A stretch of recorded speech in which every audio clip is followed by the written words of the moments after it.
I'm going to be doing a little bit of work this morning on this Elgin 23 jewel Veritas pocket watch.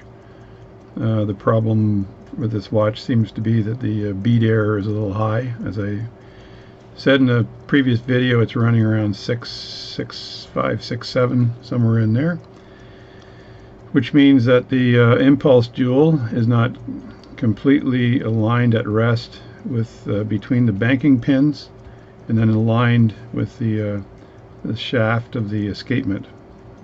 So that would be a perfect bead error, and the hairspring would whirl around and the stud would be in place and everything would be at rest, all aligned. So which also means that the balance swings in one direction the exact same amount as it would swing in the other direction. So that is the bead error. So I'm going to do a little investigation and see how I correct the bead error. So just a little advice: if you don't do bead error all the time, then go back to your books and look at how to correct a bead error. And I've got the this book here, by Henry Fried, The Watch Repairer's Manual. Great manual, great book to do this. And as I said before, the bead error is corrected when all of this is aligned. The hairspring is in place as a stud, and then it goes through the regulator pins here, swirls around, and it attaches with a collet. So if all of this at rest is allowing the impulse jewel to be in the center of the banking pins, so this is all centered through with the pallet fork touching the top of one of the teeth of the escapement, all lined up through the center shaft, or whatever you want to call it, of the escapement, then everything is lined up, and then this balance will swing in one direction, fundamentally the same amount that it swings in the other direction when it's ticking and ticking, when it's ticking. So you've got to correct that bead error, and the way you do that, there's all kinds of techniques. You can take there's another diagram. You can take the hairspring off and rotate this, but what you do is let me point at the book here for some instruction, some good old knowledge. We'll call it knowledge. People call it knowledge. So there's your balance there. As you see in the Maritimes in Canada, they call it buddy. So buddy puts his finger on the balance. So you put a little tiny bit of power on the pocket watch. There's the pocket watch right there. Put a little tiny bit of power on the pocket watch, and then you take your finger and you move that impulse jewel to the center between the banking pins. You'll see that with the fork, and you got to look in really close to do that. And of course the jewels here on the pallet fork then will be touching the top of the teeth on the escapement. And then you note, when you do that, you note the position from the center of your balance, of the balance staff, I guess, going outward through to where the pin is here, or the stud, to use the right terms here, center of the stud, and then outward. And where is that on the balance itself? Now you can eyeball note that, where that would be on the balance, and then when you go to adjust the collet, that should end up in the exact same place at rest. So when you're at rest, it should be like that. So as the book said, you put just a little tiny bit of pressure on the mainspring when you do this, and then note or mark that point, right? So if you've got a very high-end watch, you probably don't want to put a mark on the balance. You just want to visually note where that should be, and then you need to rotate the collet either left or right, depending on where it ends up at rest. And you do that. Let me just show you this page here. So you do that by grabbing the balance here. This is one method, and then you take a very fine screwdriver, which I have, or a tool, but I've got a very fine screwdriver, and you simply put it into the opening of the collet, because the collet's like a donut with an opening. You put it in the opening of the collet. You're grabbing the balance here, and then you're rotating this, but you rotate the balance, not to call it. So you're holding onto the balance and you move that balance. Probably better idea than taking that, putting it in, and starting to actually move your hand. So just do it carefully. You can do it either way, but do it very carefully. So in this case, that's one way of doing it. The other way you can do it is actually do all that marking, take off the hairspring from the balance cock here, just release the stud up here, let it, and then take that and do it on a bench and make that move on the bench and make sure that stud is lined up, and then lay the whole thing on top of the balance cock when it's in place in the pocket watch, and then visually look and see if it looks like it's aligned. So that's the other way of doing it. And there we have this gentleman here who's taken the hairspring off, and this is probably the safer way to do it. And then moving it either left or right depending on where that eyeball mark was on the balance itself. Line it up with one of the timing screws or the temperature screws on the balance.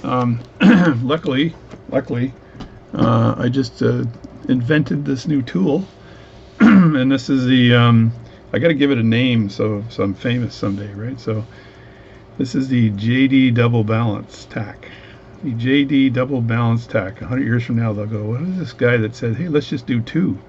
And this balance tack is made of brass. It's got openings here for the balance to actually drop through. And I put legs on the bottom to give it enough area on the bottom so that the pivot does not touch any surface. And the balance will actually rest on this, right? And I can actually hold that balance at rest, flat, against this surface while I get the screwdriver in and rotate that without disturbing the hairspring. So it's not bouncing up and down. I'm not grabbing it inside. So I'm going to try to use that technique before I go to technique number 2, which is just relieving the hairspring and stuff. So so the first thing I want to do, what I'm going to try to do, is actually get this watch in beat. And then after I've gotten it beat, then I'm going to disassemble it, clean it, put it back together, and then test to make sure it's still in beat.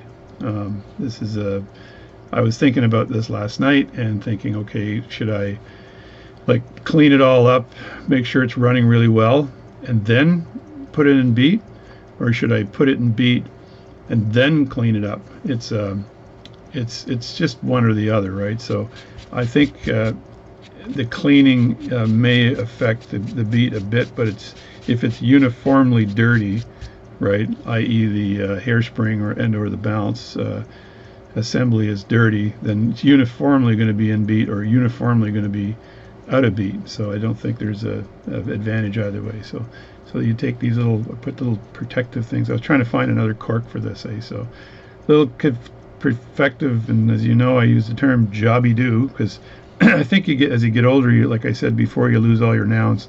So I'll just call this the balance tack itself, or the jobby-do. And I just put a little piece of Rodico on the end so that if a mouse is in the house, it doesn't run around and stab his eye on the balance cock. So we don't want anybody stabbing their eyes on that. So this is why this is on here, for protecting mice.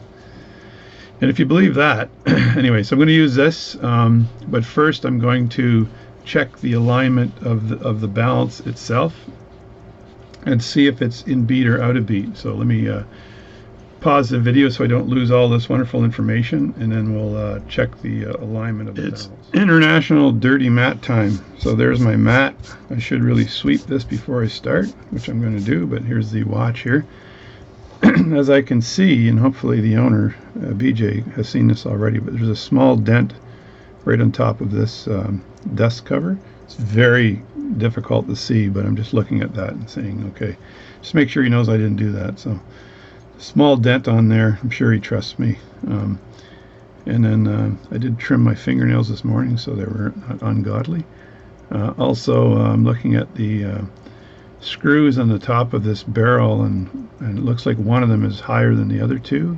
Actually, this first one looks low, and then it's a little higher, and then higher. So these may have been replaced at some point in time. So what I need to do, first thing I need to do is disassemble this pocket watch. But let me get a pad for all this.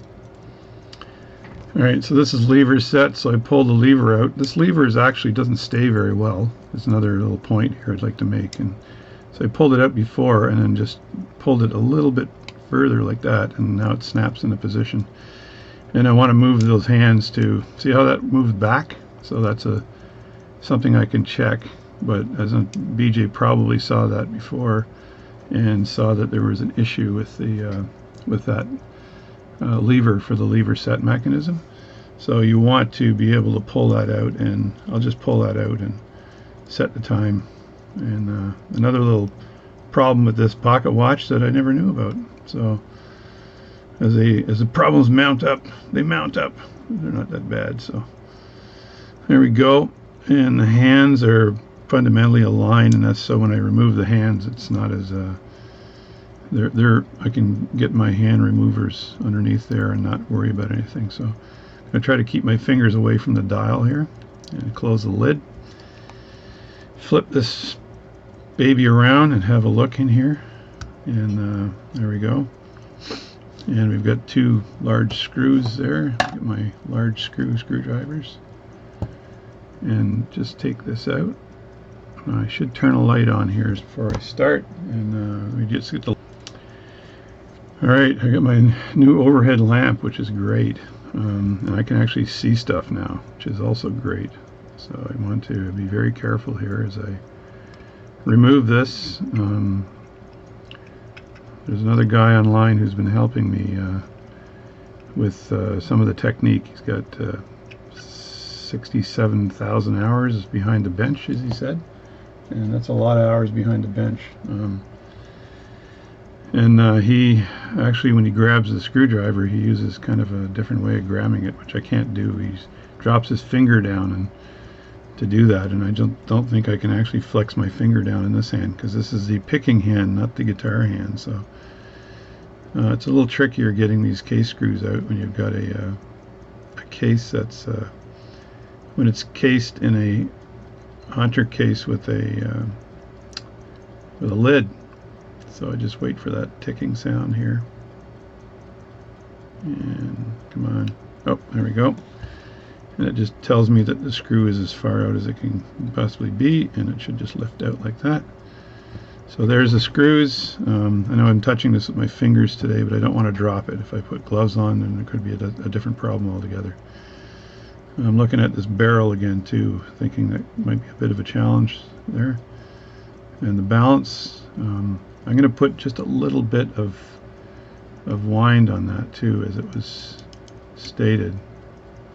So there we go. Just put a little bit of wind on that, and so it's ticking with some pretty low amplitude right now, and that's for checking the beat error, when, as I said before, right? So I will open up the back here and flip that around. So I think I just have to zoom out a bit and get my hands out of the way so you can see what the heck I'm doing, right? So let me just close this up so nothing falls out, and open up the back. I tried pulling the crown out on this, but it didn't want to pull out, and I didn't want to force it. So that's out there. So this watch would in fact drop out the back like so. So I don't want to show you too much of that, because get my hands in there and let this drop down, and there we go. So there's the case. I'll just move that aside, place it down very carefully, and I've got the hands on here now, so I have to remove these hands before I start farting around with the balance and stuff. So I'm going to get out my new case holder, which I've polished and shined, and this is the Myers.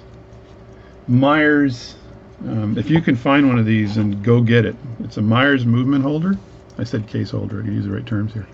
Myers movement holder. So there's a gentleman again online who told me about this on the watchrepairtalk.com blog, and he had one and said these are great. And I went on eBay and I found one within 5 minutes and bought it on the spot, on spec, I think is what you call it. And the great thing about this Myers movement holder is that when you put this watch in here, I always kind of try to keep the balance right in the gap here, so just in case it decides it wants to touch something, And when you buy this Myers movement holder, comes with a free subscription to Cheerios. I had to say something. You just press this button like so, and then you push it in like that. And this is spring loaded here, right? This part here. So when you release it, you just push this, and then you pick the watch up. So I do like to tighten it just a little bit, right? Which would just put a little tension on here, but only the amount of tension that the spring would cause, right? So I've got the hands kind of moving right now, so I want to remove those hands as quickly as possible so I don't have to deal with the hands being out of alignment when I try to remove them. I've got a new set of hand removers coming in the mail, probably today actually. They're super high end. These ones work fine, but I've got another set coming that might be even better. So who knows? We shall see. So I'll be very careful here because I don't want to foul the face of this watch at all. Just have to tuck this underneath like that, and then pull up like so, and the hand should just come right off like they are coming off. So that is the hands. Make sure the hour hand comes off, and all good. No marks, no scratches, no nothing. Perfect condition. And sometimes I like grabbing this with a piece of Rodico if I'm too close to the face, but today is okay. And this hand here is really tricky because it's a second hand, and I often just use a screwdriver in here and grab that. So I could wait till it slows down and then do it. But let me see if I can get on either side of this thing and lift it up. It just needs to rotate.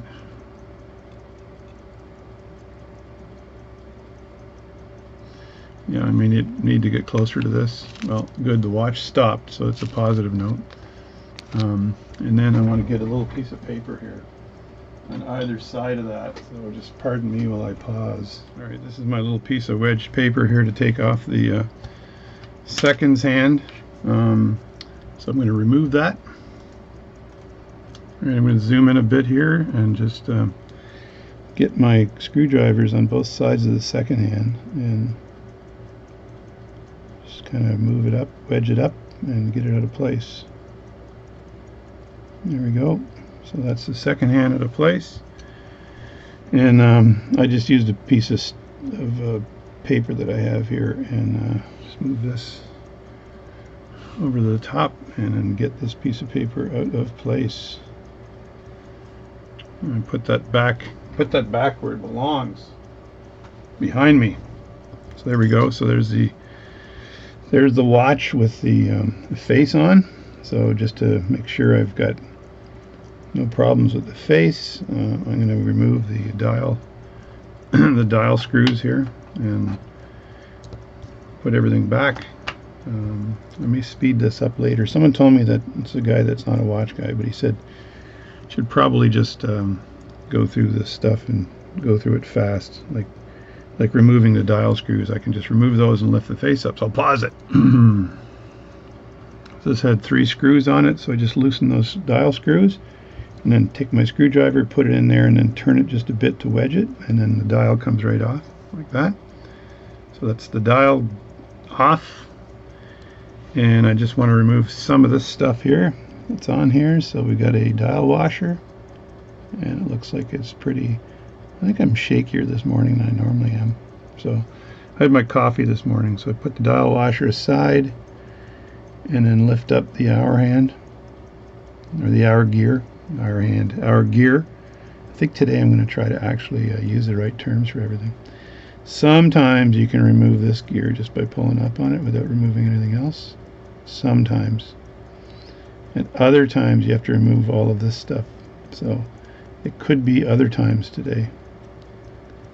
And anyway, yeah, I don't think I can remove that without removing some of the winding mechanism here. And then I want to lift the canon pinion straight up. All kinds of techniques for doing this. One thing I saw a guy do recently, because it was a little less stress, is take one of these things here. Let me grab it and take this here, open it up, put it over the cannon pinion and pull straight up. But I do have a cannon pinion removal tool that I can use. I'd really like to get that dial off though. So as well, like I tell you, every time I do this, you see that balance ticking down there? It's having a good time. Every time I do this, I kind of take a picture, just in case for some reason I get Alzheimer's like tonight and I can't put it back together tomorrow. So as I look at this as well, there's a screw missing right here, so you can see that. So I'll try to find a replacement screw right there, and that's for this bushing that's used for the mainspring. So that's a jeweled bushing for the mainspring as well. And there's this is the you don't need to remove that. This is where the minute comes out. These are cap jewels for the fourth and the escapement. So actually this is the escapement cap jewel here, and this jewel here is actually for the pallet fork, and then I've got the jewel here for the actual balance. So, and this is the mechanism I was telling you about that's a bit iffy, I think. And that's, you just rotate that, just put that back here. I got to grab this thing a little bit better so I don't lose it. So you just rotate that, and then it pulls it forward like this. So, and I can see there's a right here where this falls into this groove here, this gap. It's a little bit worn out. So it's just maybe way too easy for you to push that in. So I could modify that and just file away a little more material there, so it grabs it better. So it does grab it on one side, and right here it's on the top, right? So this is a little kind of an angle here, so it stays on top that way. So I may just leave it the way it is, or take it off, not sure, one or the other. So, but I do want to remove the cannon pinion before I do anything else. So I'll take this screw out here, and I don't know if BJ's probably thinking this guy's not serious enough because he's doing this work and talking. So, and I group my parts, so I'm always grouping my parts to make sure that I don't lose anything. I'm going to take another picture too, because there's bevels on these gears here, and I want to make sure I get the angle right. It's funny, in the business that I work in right now, there's guys disassembling equipment, and in the notes to the technicians, they're stating, make sure you take a photograph of the wiring before you remove anything, so you can replace the wiring the exact same way it came back, right? So it came out. So there's the minute wheel. And so that's wise advice. So to do that, I just saw a bug in my mat here. I don't know what it is. It's winter time, but I'm getting June bugs flying around inside my office. So it's maybe it's winter June bug season or something, right? So I can just lift that up probably with Rodico and just have a look at it to make sure there's no special angle it has to go in. And then now the cannon pinion's kind of open to remove, and this mechanism still works fine like that. And I'll be stripping all this down as well, but I just want to get this cannon pinion out first. Now, this is my C1A1 cannon pinion removal tool, and I'm going to see how well this one works on this watch. I'm hoping for success. I'm praying for success, actually, to see if I put it down like that and it grabs the cannon pinion and it pushes up on the plates. Then the cannon pinion just comes straight off. Look at that, eh? Just drop that in my hand, and I got one C1A1 cannon pinion, so that was good. That came off nicely. I've worked on some British watches, like European watches, I should say, but some British ones like Henry Peck. So I don't need to use this, which is great. Some Henry Peck watches where the cannon pinion's got no, it's just straight up and down vertical, so it's got no curves in it, which makes it very difficult for this particular thing to grab it. So you know what? I'm just wondering whether I should just strip it and clean it first and then put it back together and check the beat. I think I changed my mind. I think I'll strip it down and then clean it first. That way I've got a clean movement. And then when I check the beat, who knows, maybe cleaning the movement corrects the beat on it if I'm super lucky. But if I'm not super lucky, then it won't. It won't. So when I put this in, I've got the lever here, and I do not want to squish this against the arm, so I just have to be very careful. When I put this back in, and as you can see, it's a little bit bigger now, so I just put that in like that, and it's in there, and I gotta get my face out of here so I can actually see what I'm doing. There we go. And that's good there. So the balance is ticking away on the top, but as I said earlier, there's really no so there we go, and that's in with the tension of the spring on the end, as I said, so it's not squishing the movement at all, right? There's no squishy on the movement. So now I've got to release the power on the movement, which is I need one of my winding jobby-do hickeys. So my universal jobby-do term. So this is one of them here, and I want to see if that fits in the hole. Which side fits, ladies and gentlemen? It's this side is the winner. So I want to take that with this hand, and it's right on just to show you here, it's right on the edge. So I stick the bench key here and give it a little bit of turn, and there we go, and that will turn this, and then I should use a toothpick to be a good boy here, trying to grab a toothpick so you get to see my hairy arm. So take a toothpick and just, when you wind this is the other jobby-do. So I push that with a toothpick, and then I relieve the stress nice and easy on the mainspring, like so. It's funny, it's still ticking, but there's no power on the mainspring right now at all. So that was leftover ticking. So there we go. So the power is released from the mainspring. So it's all good. And now I'm going to take off the balance tack, take off the balance cock, and get ready to. Once I take the balance cock off, then I can start stripping the watch down. So as my mama used to say, clean things up.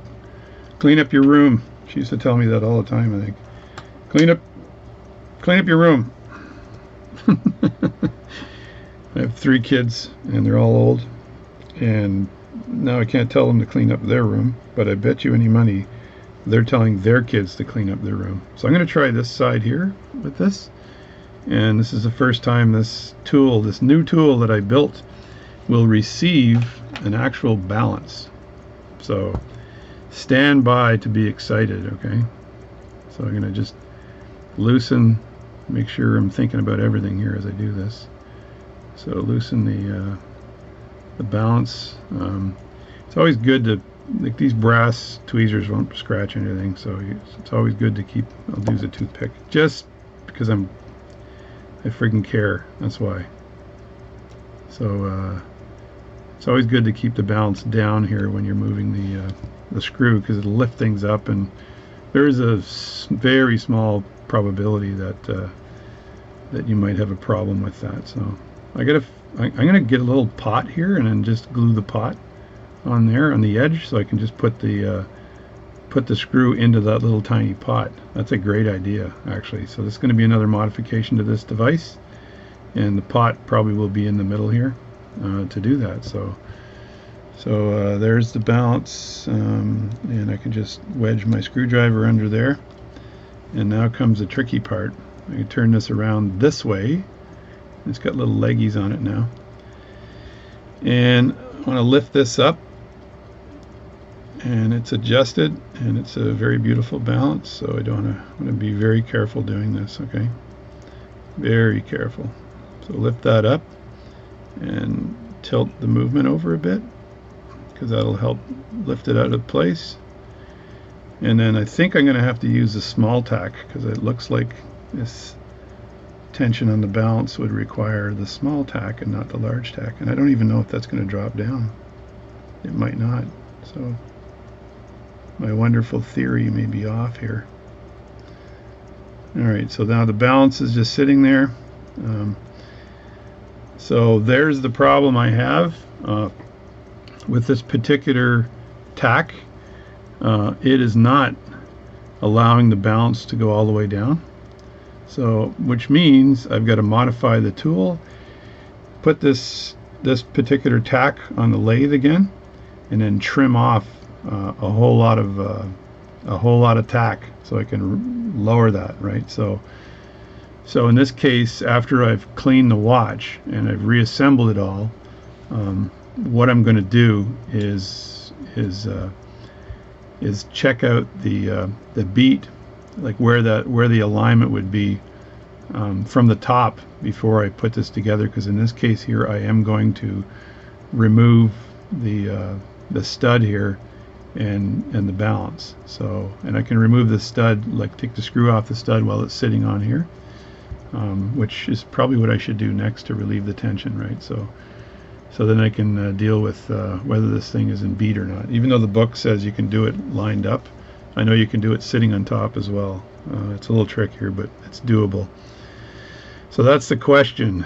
Yeah, I think I'll clean it first and then do that. So let me clip out here and remove that, because I need to just take the screwdriver, loosen this, and then that gets removed. And I also want to put some material or a piece of something on the bottom there, so this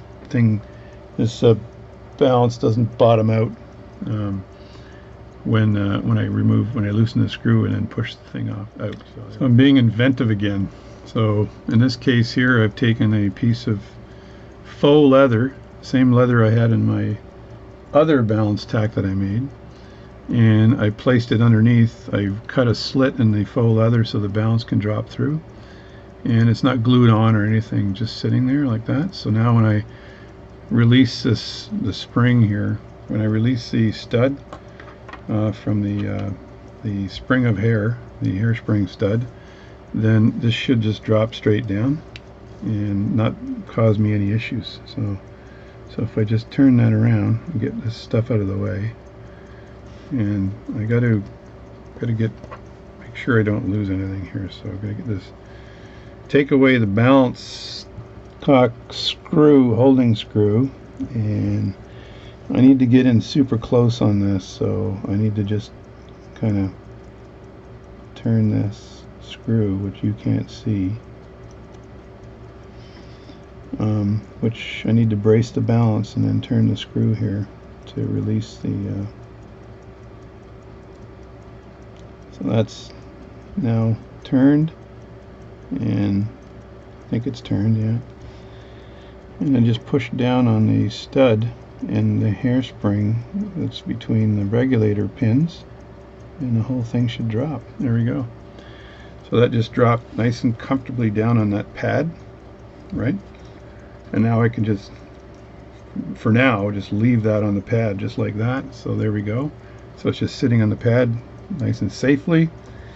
And now I'm going to use technique number 2 when I actually align this up and regulate it, where I'm going to look straight down from the balance cock down, and with the pins in the center. I'm also going to make sure the impulse jewel is kind of 90 degrees to these arms, right? Because if it should be staked in at 90 degrees to the arms. And I'm going to have a look at this the balance too while I'm at it, and the spring and everything else, to make sure it's all good. And I learned what isochronism was the other day. So I always thought it had to do with temperature and stuff, but it actually is simply the watch being regulated such that it swings with the same amplitude in both directions when there's less, or actually that's not right. So that such that its beat frequency, its ticking, is the same, right, within a boundary of the power of the mainspring. So if the mainspring's at 80, between say 20% and 80%, then that balance, it'll be ticking stronger as you wind more, right?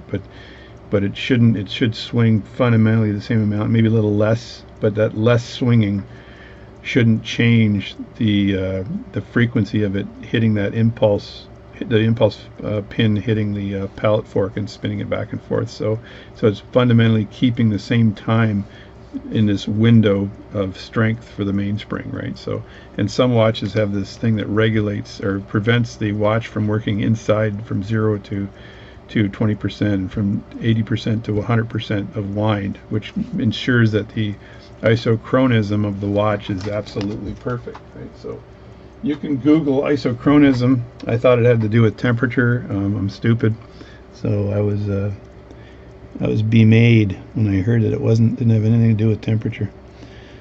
So let me look at this. Yeah, I'm looking at this barrel now, and that's going to be a little bit of a challenge. So let me just move this out of the way so I don't have a problem with the bounce or the hairspring. They're now out of the way, and I can just disassemble this part of the watch here, and away we go. So I've the more important part of this video that I'm making here is not how to disassemble a pocket watch, because I think that I've made way too many videos on how to disassemble a pocket watch.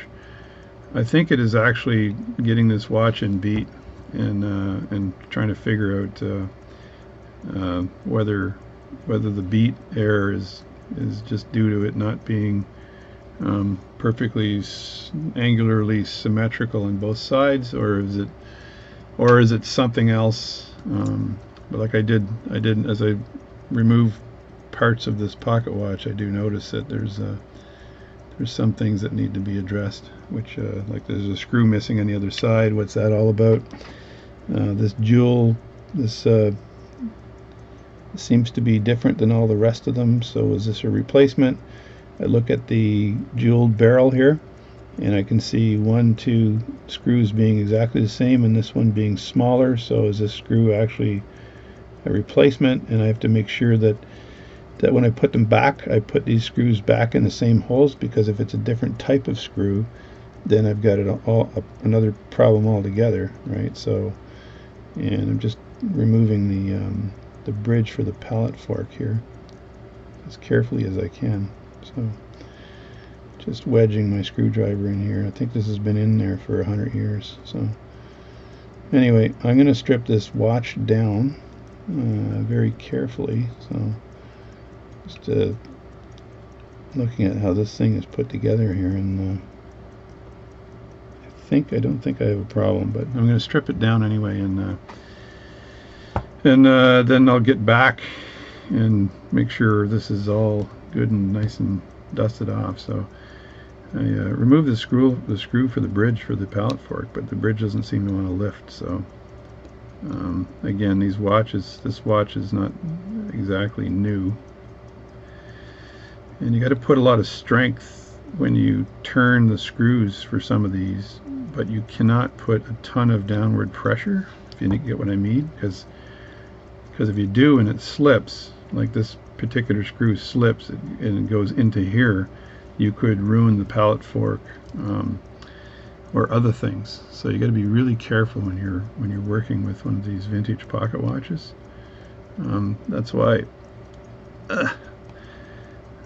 probably a lot of people don't like working on these, because it's you put this down here so the plate doesn't jump while I'm doing this, because it's just different. You can, as you go into repairing this, repairing it or working on it, you could find all kinds of stuff that's kind of off, not right. This could lift straight up, I think.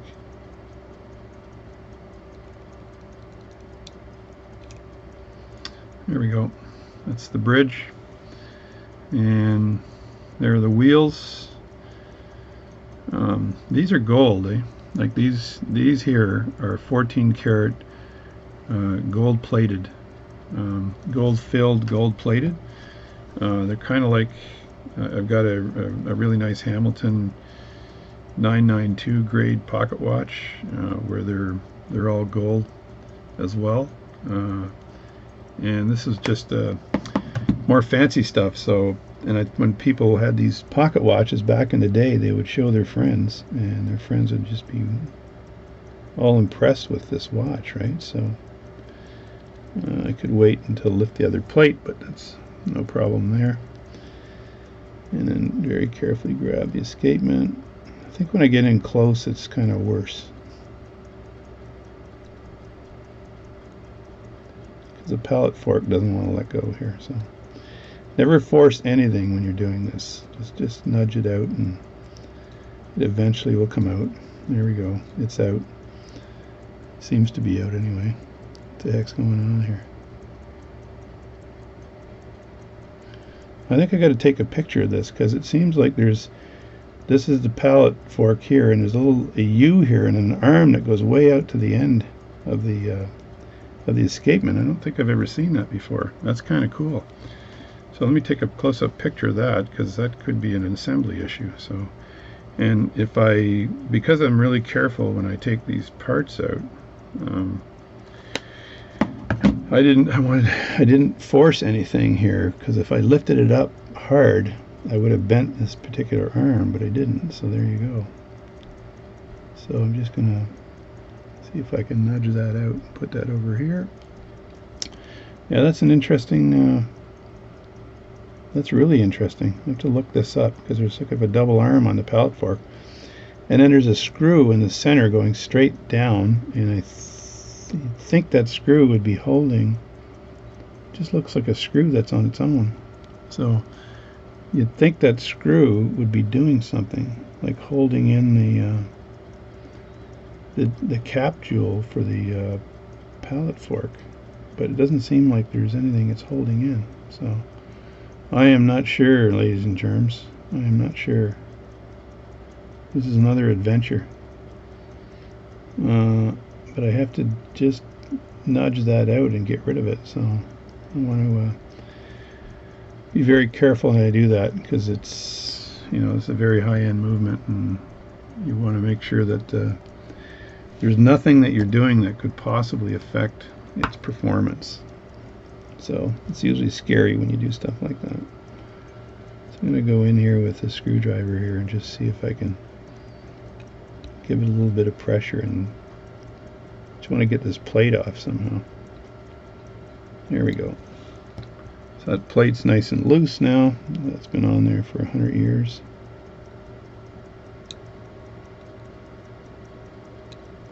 And just remove that. And as you can see, if you can see that, there's a little screw right there on the top.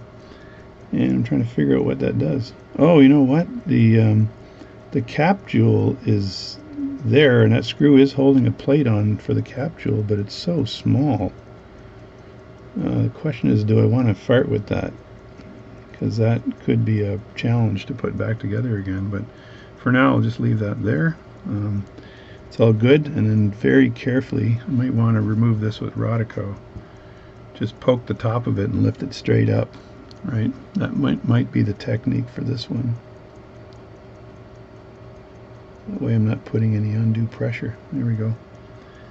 That is definitely the technique. And I can just put this over with the other parts. And I'm not sure if you can see any of those other parts, because I'm going to zoom out a bit. You can see I've kind of lined things up, right? They're lined up. So I think I'll make two videos here. One for the disassembly and produce that video, and then take a bit of time off, and then the cleaning and reassembly. So we'll just see how much time I have today to do that, because it's I don't want to be tired when I'm doing it, because that could cause issues if you're tired. So anyway, so that's that part. So now it's stripped of the stuff I'm afraid of, and I just want to remove the top here. Now this sometimes it's loosey righty crap. So this here, when you tighten it, it's this way. When you loosen it, it's this way. In this case here, you may be tightening it this way. And it depends on what side the ratchet is on, right? So, but I'll try it out first and see whether I have an issue or not. It's friggin' tight.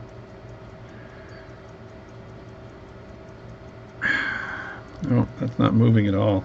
Anyway, I'm going to lift it up after the fact, but I do have to get the barrel out, so I do need to take that out. So I could look this up and see whether that's right or left, right? Usually if it's the other way, the screw indicates it, right? So in this case it didn't indicate anything, so I'll see if I can remove the barrel here. Again, these parts have been in here for 1,000 years. Is that screw moving? Yeah, it is. So that is tight. Yeah, I'm glad it fell that direction. So I'm trying to be really careful here so I don't scratch anything on here. If I do for some reason scratch something, I've got a technique that I use with a Dremel tool that gets rid of all scratches, which is really nice, which I might do anyway because there's some scratches on the top of this barrel ratchet. The scratches on the top that have been there for a while. So the two screws here are on this side. The small screw is where this little tiny mark is. So I just have to remember that small screw is placed where that mark is. So when I reassemble this, I don't screw that up. And then I have to take this off in order to remove the bridge. So let me just do this. I cleaned and fixed and got working really well, as I showed you in one of my videos, a Rolex Oyster Precision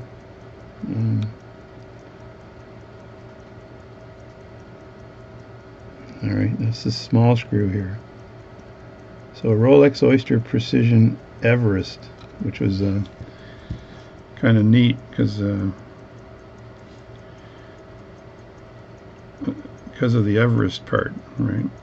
That this thing might have been, it was made in 1957, and there's a little screw here, and it was made because of the Everest expedition.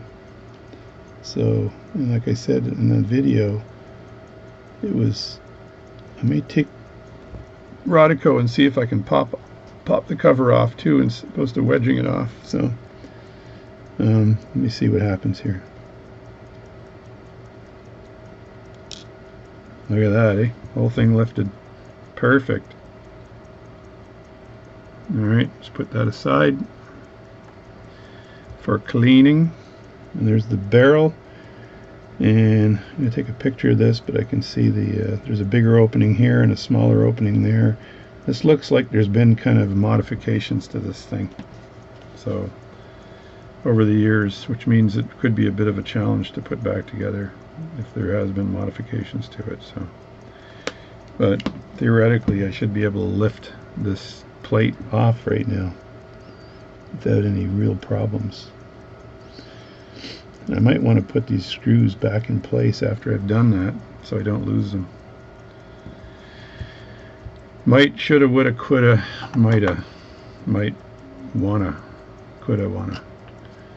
So just, and somebody I know online said, you know, I always take I loosen all the screws up first and then I remove them. And I said, well, I always loosen the screws up one at a time, and then I take them out. That way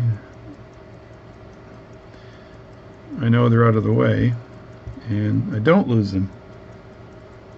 So I think I mentioned the Princess Bride movie once before, and the king's kind of stupid and he's got his helper Farquhar or whatever, and he's like, the king says, he's telling a joke, and he goes, so why do they call the king's wand a scepter? And he goes, oh, why, sire? He goes, because everyone's got one except him. And then Smithers says, sire, I don't think that's the joke. He says, it's why do they call the queen's wand a scepter? And he goes, "Why, Smithers? Because everyone's got one except her." And he goes, "Oh, that's pretty funny there, Farquhar. That's pretty funny." So he gets in front of a bunch of people, and now he's got to tell this joke, right? So I'm going to take this off after. So he says, "So, my people, peasants, why do they call the Queen's Swan a scepter?" And they're like, "I don't know, Sire." "Because everyone's got one, and she doesn't." Anyway, very funny. It's hilarious. So is this going to lift off for me? Look at that thing of beauty. And this thing here didn't want to come off because it's a screw from hell. So who knows? I may end up leaving that screw in. I don't want to fart with screws that don't want to be farted with, right? And now I should be able to remove the center wheel. Put that over where all my wheels are. I've got a mystery screw there. I think that's for the balance. Yeah. Gotta make sure my mystery screws are properly placed with the other things, right? So put that on my famous bridge that needs to be lowered. Lower the bridge. Lower the bridge. I take a picture of this because this wheel is just stuck underneath the mainspring, which is a more unique stuff. What the heck, right? And also want to make sure that the winding mechanisms are all present and accounted for. Another picture required. Pictures, photos. I got 15 minutes on this video already, so I need to probably shut up, turn it off, because I've lost a whole video the last time I did something like this. Only because it was this going to come right up.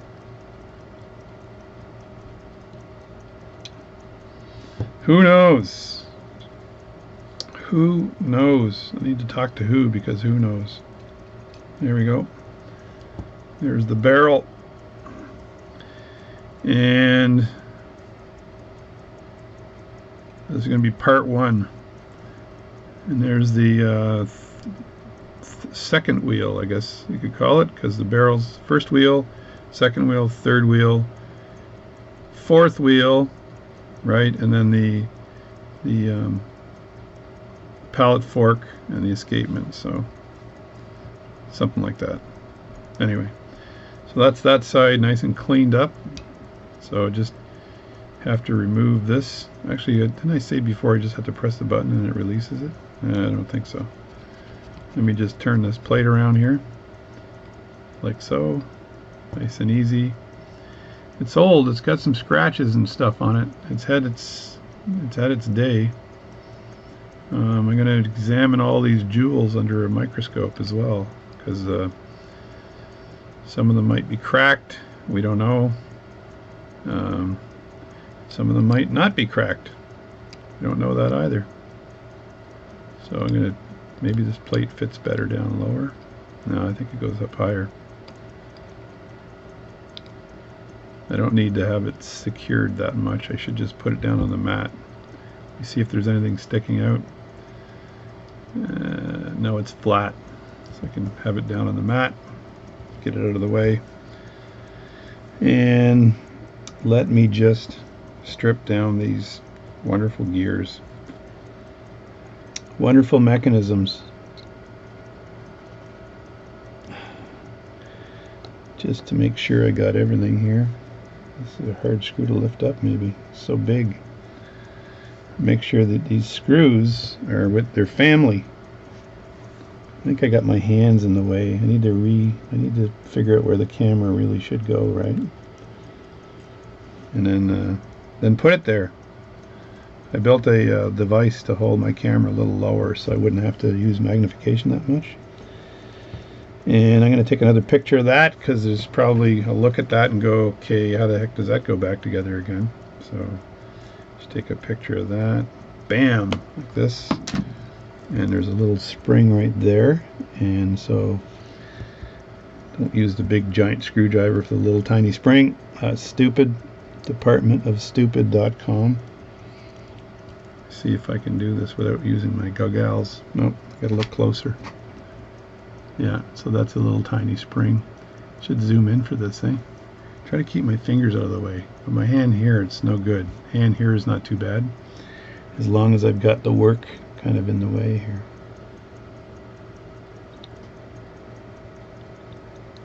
So I just remove the screw here. Try to remove the screw here. It's funny, when these really old watches, you can hear the metal kind of tick when you remove it.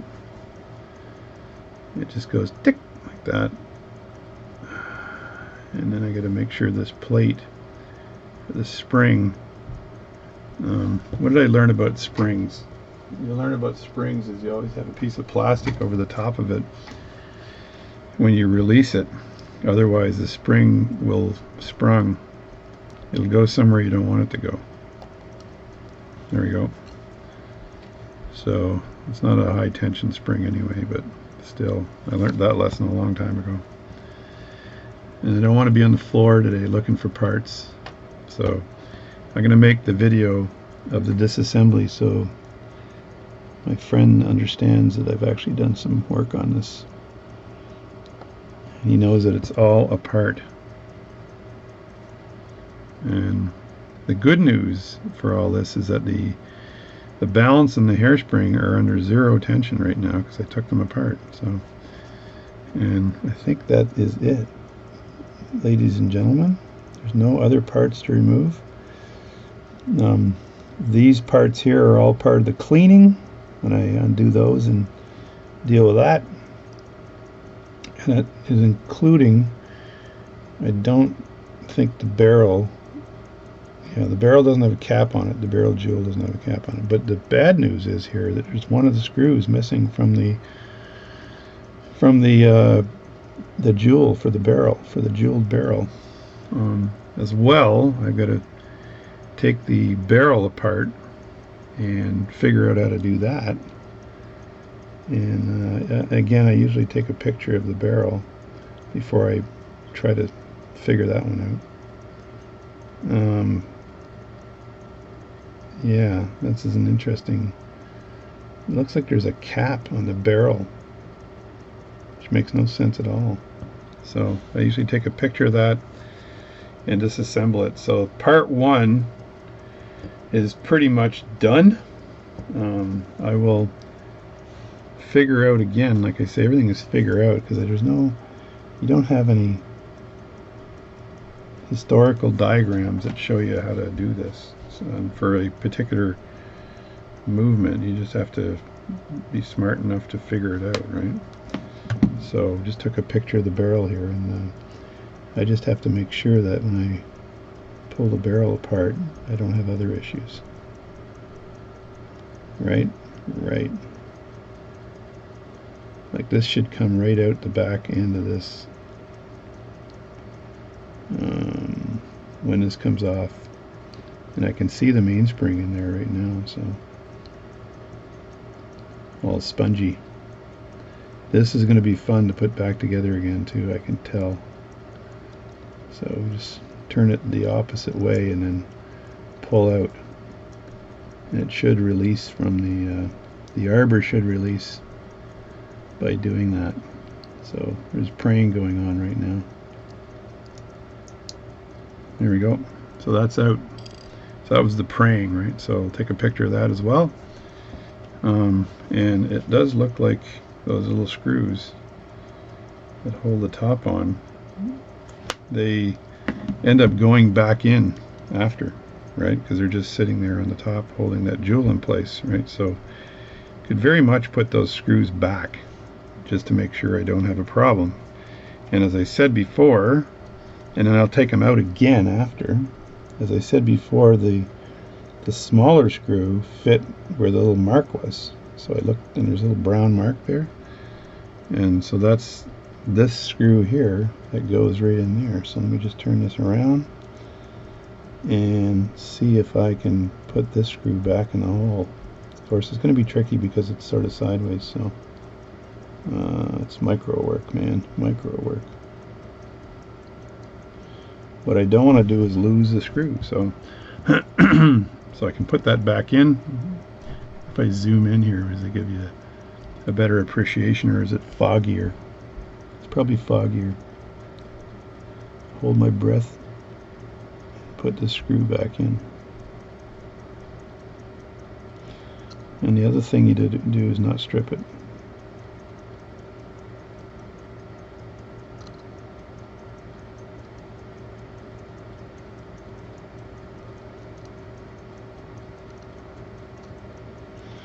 Oh, I got it gripping.